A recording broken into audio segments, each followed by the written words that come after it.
Hello friends, आज के इस वीडियो में हमारा टॉपिक है जीव विज्ञान, जिसमें हम सामान्य विज्ञान के अंतर्गत बायोलॉजी से संबंधित विभिन्न प्रश्न जो पूछे जाते हैं उनका अध्ययन करेंगे। तो आइए शुरू करते हैं। जैसा कि हम जानते हैं, जीव विज्ञान की शुरुआत ही किसी भी जीव की शुरुआत कोशिका से होती है। कोशिका को ही सेल कहते हैं।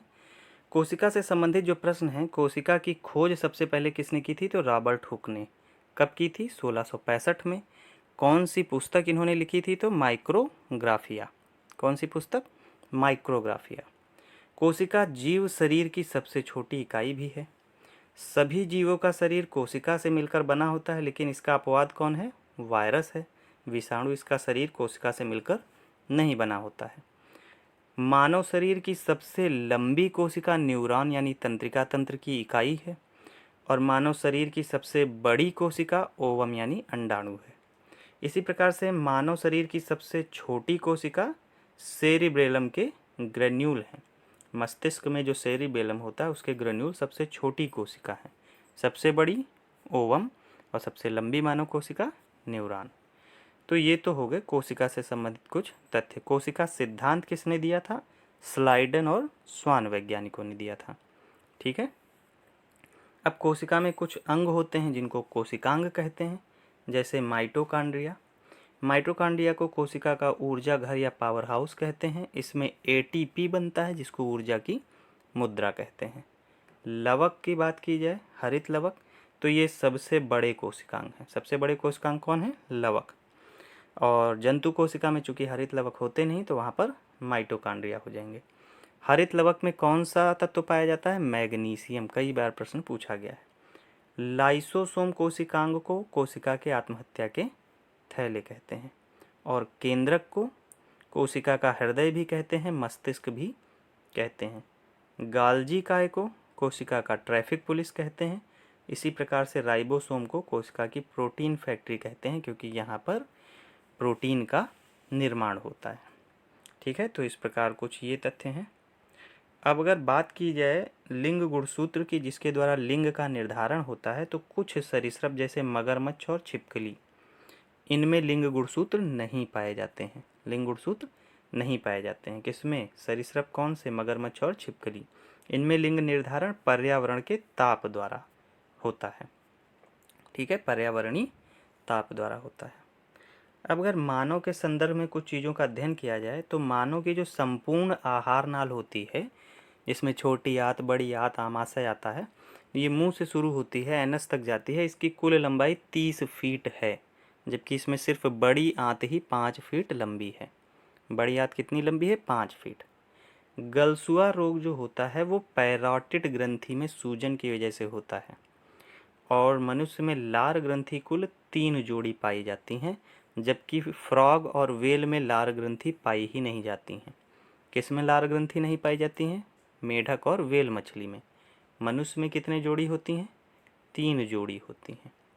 मनुष्य में दांत की अगर बात की जाए तो विषम दंती होते हैं, यानी कि 4 अलग अलग प्रकार के दांत। गर्त दंती यानी गड्ढों में, मसूड़ों में धसे होते हैं, और द्विबार दंती का मतलब जीवन में 2 बार दांत निकलते हैं। मानव शरीर की अगर देखी जाए सबसे बड़ी ग्रंथि कौन सी है, तो मानव शरीर की सबसे बड़ी ग्रंथि लीवर या यकृत है। ठीक है, और इसी लीवर में विटामिन ए का संश्लेषण होता है। और अगर मानव के 5 उत्सर्जी अंग कहे जाएं, कुल 5 होते हैं, तो कौन कौन से हैं? फेफड़ा, त्वचा, यकृत, गुर्दा और आंत, ये उत्सर्जी अंग हैं। कोई भी इनमें से एक दे दिया जाए परीक्षा में तो हमें पहचानना है: फेफड़ा, त्वचा, यकृत, गुर्दा, आंत। मनुष्य में हार्ट बीट जो होती है, वयस्क मनुष्य में 70 से 80 मिनट होती है, प्रति मिनट में 70 से 80 बार। और हार्ट बीट का नियंत्रण जो होता है वो पोटेशियम आयन के द्वारा होता है। प्रश्न पूछा जाता है सर्वदाता और सर्वग्राही रुधिर वर्ग, तो सर्वदाता O- रुधिर वर्ग होता है, O में भी O-, और सर्वग्राही AB रुधिर वर्ग होता है। और हमारे शरीर की प्रतिवर्ती क्रियाओं का नियंत्रण मेरु रज्जु स्पाइनल कॉर्ड से होता है, जो कि पीठ में पीछे की ओर होती हैं। ठीक है, इस प्रकार से अगर मस्तिष्क से देखा जाए भी कई प्रश्न पूछे गए हैं, तो हमारे मस्तिष्क में 3 भाग होते हैं। अगला हिस्सा अग्र मस्तिष्क, फिर मध्य मस्तिष्क और पिछला हिस्सा पश्च मस्तिष्क। तो अगर अगले हिस्से अग्र मस्तिष्क की बात की जाए, जो कि हमारे मस्तिष्क का 2/3 भाग बनाता है, यानी कि लगभग समझिए 70% भाग बनाता है मस्तिष्क का अग्र मस्तिष्क। अग्र मस्तिष्क में मुख्य रूप से 2 भाग होते हैं। कितने भाग होते हैं? 2। एक तो है सेरिब्रम। क्या है? सेरिब्रम। प्रश्न यहाँ से बहुत पूछे जाते हैं। सेरिब्रम किन चेतनाओं का नियंत्रण करता है? तो सेरिब्रम दृष्टि का, स्पर्श, गंध, चेतना एवं तर्क बुद्धि।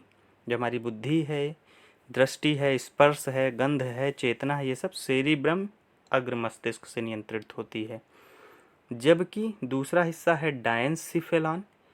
ठीक है, तो इस डायंसिफेलॉन के भी फिर से 2 भाग हो जाते हैं। एक है थैलेमस, जिसमें स्मृति और भावुकता है। हमारी याददाश्त क्षमता और भावुकता अग्र मस्तिष्क के डायंसिफेलॉन के थैलेमस से कंट्रोल होती है। जबकि डायंसिफेलॉन का दूसरा हिस्सा हाइपोथैलेमस है।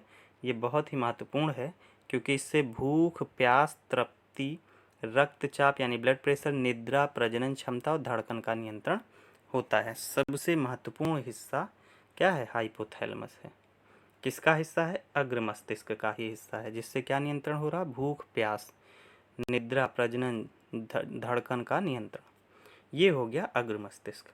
मध्य मस्तिष्क से सिर्फ हमारी दृष्टि और श्रवण, सुनने की क्षमता और प्रतिवर्ती क्रियाएं, यानी जिन पर हमारा कंट्रोल नहीं है, वो नियंत्रित होती हैं। अब अगर बात की जाए पश्च मस्तिष्क की, तो जो हमारा पश्च मस्तिष्क है उसके 2 भाग होते हैं। एक सेरिबेलम और दूसरा मेड्यूला। सेरिबेलम और मेडुला। सेरिबेलम जो होता है उसके द्वारा गति नियंत्रण, शरीर का संतुलन, ऐच्छिक पेशी क्रियाएं नियंत्रित होती हैं, जबकि मेडुला द्वारा उल्टी और अनैच्छिक प्रक्रियाएं नियंत्रण होती हैं। तो इस प्रकार से मस्तिष्क से कई महत्वपूर्ण प्रश्न बनते हैं। कई बार प्रश्न पूछा जाता है कीट भक्षी पौधे कीट भक्षण क्यों करते हैं? तो वो नाइट्रोजन की कमी वाली मृदा की वजह से कीट भक्षण करते हैं। और कौन कौन से पौधे हैं? घटपर्णी, नेपंथीस, ड्रोसेरा, सनड्यू, वीनस ट्राइफ्लैप, ये सब। असत्य फल कौन कौन से हैं? तो सेब, काजू, नाशपाती, ये सब असत्य फल हैं। रोग से संबंधित प्रश्न पूछे गए हैं, तो जीवाणुओं द्वारा कौन कौन से रोग होते हैं? टिटनस, सिफिलिस, हैजा, कोढ़, diphtheria, TB, plague, typhoid, pneumonia, काली खांसी। ये सब जीवाणुओं से होने वाले रोग हैं। मिलान करने को आता है रोग में। और विषाणुओं से कौन कौन से रोग होते हैं ये भी पूछा गया है। तो विषाणुओं से रेबीज, चेचक, पोलियो, ट्रैकोमा आँख का रोग है, खसरा, पॉक्स और hepatitis, AIDS, Ebola, corona, dengue, गलसुआ, ये सब। जबकि प्रोटोजोआ से कौन कौन से रोग होते हैं? तो मलेरिया, पेचिस, पायरिया, काला आजार, निद्रा रोग, ये सब प्रोटोजोआ से होने वाले रोग हैं। रोग के संबंध में पोलियो का टीका खोजा था जॉन्स साल्क ने। ठीक है, और मेटॉक्स परीक्षण जो होता है ये टीबी टेस्ट के लिए होता है। ठीक, मिनीमाटा रोग पारे से संबंधित है और इटाई रोग कैडमियम से संबंधित है। इसी प्रकार से आयोडीन किन शैवाल से प्राप्त होता है ये भी पूछा जाता है। तो आयोडीन जो है लेमिनेरिया, फ्यूकस और एक्लोनिया शैवाल से, सबसे ज़्यादा लेमिनेरिया और फ्यूकस से, फिर एक्लोनिया। फल को पकाने में कौन सी गैस या हार्मोन प्रयोग होता है? तो इथिलीन हार्मोन है, और ये अकेला ऐसा हार्मोन है जो गैसीय अवस्था में रहता है। ये भी प्रश्न पूछा गया है। तो कौन सा हार्मोन गैसीय अवस्था में रहता है? तो इथिलीन हार्मोन गैसियस स्टेट में रहता है। एक प्रश्न कई बार पूछा गया है कि किसके हृदय में 13 कक्ष होते हैं? तो काकरोच के हृदय में 13 कक्ष होते हैं, जबकि मनुष्य के हृदय में 4 कक्ष होते हैं। मगरमच्छ के हृदय में 3 कक्ष होते हैं। कुछ प्रमुख पर्यावरण संस्थान और उनका स्थान पूछा जाता है, जैसे सीपीसीबी यानी सेंट्रल पोल्यूशन कंट्रोल बोर्ड, इसका मुख्यालय दिल्ली में है, ये दिल्ली में स्थित है। भारतीय वन अनुसंधान एवं प्रशिक्षण केंद्र देहरादून में है। इसी प्रकार से वन उत्पादकता केंद्र रांची में है। ठीक है, और भारतीय वनस्पतिक सर्वेक्षण केंद्र कलकत्ता में है। तो ये कुछ महत्वपूर्ण हैं केंद्र जो पूछे जाते हैं। इसी प्रकार से अगर हम देखें तो विटामिन से संबंधित प्रश्न कई बार पूछे गए हैं। जैसे विटामिन ए, इसका रासायनिक नाम क्या है? विटामिन ए का रासायनिक नाम है रेटिनॉल। क्या नाम है? रेटिनॉल। रेटिनॉल की कमी से कौन सा रोग होता है? रतौंधी। विटामिन ए की कमी से रतौंधी, जीरोप्थैल्मिया भी इसी को कहते हैं हम लोग। स्रोत क्या क्या है? अंडा, दूध, पनीर और कॉड लिवर ऑयल, ठीक है, मछली का तेल, ये सब चीज़ें हैं। विटामिन B1 को थायमीन कहते हैं। विटामिन बी कॉम्प्लेक्स जरूर याद रखने हैं क्योंकि इनको अलग अलग से पूछ लेते हैं। तो विटामिन B1 का नाम थायमीन है जिससे बेरी बेरी रोग होता है। विटामिन B2 का नाम राइबोफ्लेविन है। राइबोफ्लेविन में त्वचा का फटना, आँखों का लाल होना, ये सब हैं। और विटामिन B3 को निकोटिनेमाइड या नियासिन नाम से कई बार प्रश्न पूछा गया है।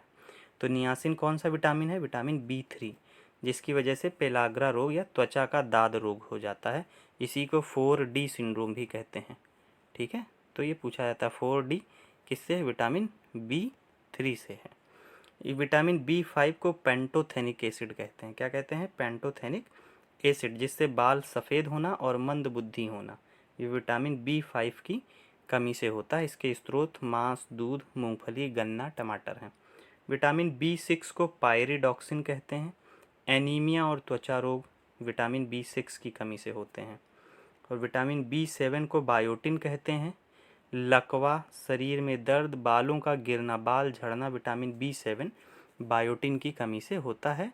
इसके स्रोत हैं अंडा, मांस, दूध, ठीक है, तो ये सब खाना चाहिए। विटामिन B11 को फोलिक एसिड भी कहते हैं, जिससे एनीमिया और पेचिस रोग होने लगता है। और विटामिन B12 को साइनोकोबलामीन कहते हैं, इससे भी एनीमिया होता है। विटामिन C एस्कॉर्बिक एसिड है, इससे स्कर्वी रोग हो जाता है। खट्टे फलों में इसकी कमी पूरी करने की क्षमता रहती है। विटामिन D को कैल्सीफेरॉल कहते हैं। विटामिन D की कमी से रिकेट्स रोग बच्चों में और जबकि वयस्क में ऑस्टियोमलेशिया रोग हो जाता है। कॉड लिवर ऑयल, दूध के द्वारा ये कमी को पूरा किया जा सकता है। विटामिन E को टोकोफेरॉल कहते हैं, ये प्रजनन शक्ति में कमी इसकी वजह से होती, महत्वपूर्ण है, ठीक है। और पत्तीदार सब्जी से, अंकुरित गेहूं से ये सब पूरा होता है। विटामिन K को फ्लेवोक्विनिन कहते हैं, ये रक्त का थक्का बनाने में सहायक है। तो इस प्रकार विटामिन से संबंधित प्रश्न हैं जो कि महत्वपूर्ण हैं। और कुछ खोज, जैसे कि विटामिन की खोज किसने की थी? तो फंक ने की थी। इसी प्रकार से विटामिन D की खोज किसने की थी? हॉपकिंस ने की थी, महत्वपूर्ण है। होम्योपैथी की खोज हनीमैन ने की थी, ठीक है। और इस प्रकार से अगर देखा जाए प्रथम परखनली शिशु तो एडवर्ड्स और स्टेप्टो, ये भी महत्वपूर्ण है। एंटीजन की खोज कार्ल लैंड स्टीनर ने की थी, ठीक है, तो ये भी महत्वपूर्ण है। क्लोरोफार्म की खोज की थी हैरिसन और सिम्पसन ने। डायबिटीज़ की बेंटिंग ने। पोलियो का वैक्सीन किसने खोजा था? तो जॉन सॉल्क ने। बैक्टीरिया की खोज एंटोनी वॉन ल्यूवेनहॉक ने की थी। इसी प्रकार से विटामिन ए की खोज मैकुलन ने की थी, ठीक है। और सबसे पहला हार्ट ट्रांसप्लांट, बहुत ही महत्वपूर्ण है, हार्ट ट्रांसप्लांट क्रिश्चियन बर्नार्ड ने किया था, ठीक। इंसुलिन की खोज बेंटिंग और बेस्ट ने की थी। चेचक का टीका एडवर्ड जेनर ने खोजा था।